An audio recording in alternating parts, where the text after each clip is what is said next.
পারমাণবিক কর্মসূচি যেন কাল হয়ে জেকে বসেছে ইরানের ঘাড়ে। যুদ্ধবিরতির পরও হুমকির সুরে কথা বলছে যুক্তরাষ্ট্র ও ইসরায়েল, কিন্তু ইরান স্পষ্ট জানিয়ে দিয়েছে কোনো বাধাকেই পাত্তা দেবে না তারা। ইরানের সর্বোচ্চ নেতা আয়াতুল্লাহ আলী খামিনি বলেছেন, যুক্তরাষ্ট্র ও ইসরায়েলের বিরুদ্ধে ১২ দিনের যুদ্ধে তারা জয় পেয়েছে।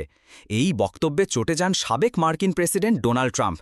ট্রাম্প বলেন, ইরানের পাশে দাঁড়াতে চেয়েছিল যুক্তরাষ্ট্র, নিষেধাজ্ঞা তুলে নেওয়া এবং $৩০ বিলিয়ন বিনিয়োগের প্রস্তাবও ছিল, কিন্তু খামিনির উগ্র বক্তব্যের কারণে সবকিছু বাতিল করা হচ্ছে। তিনি আরও বলেন, খামিনিকে হত্যার পরিকল্পনা রুখে দিয়েছিলেন তিনি, অথচ জবাবে পেয়েছেন অপমান আর ঘৃণা। ট্রাম্প হুঁশিয়ারি দিয়ে বলেন, ইরান পারমাণবিক অস্ত্র তৈরি করলে এবার পাল্টা হামলা হবে, বোমার আঘাতে চূর্ণ বড়ে দেয়া হবে ইরানের সক্ষমতা। পাল্টা জবাব এসেছে তেহরান থেকেও। পররাষ্ট্রমন্ত্রী আব্বাস আরাকচি বলেন, ইরানের সর্বোচ্চ নেতাকে অপমান করার এখতিয়ার নেই ট্রাম্পের।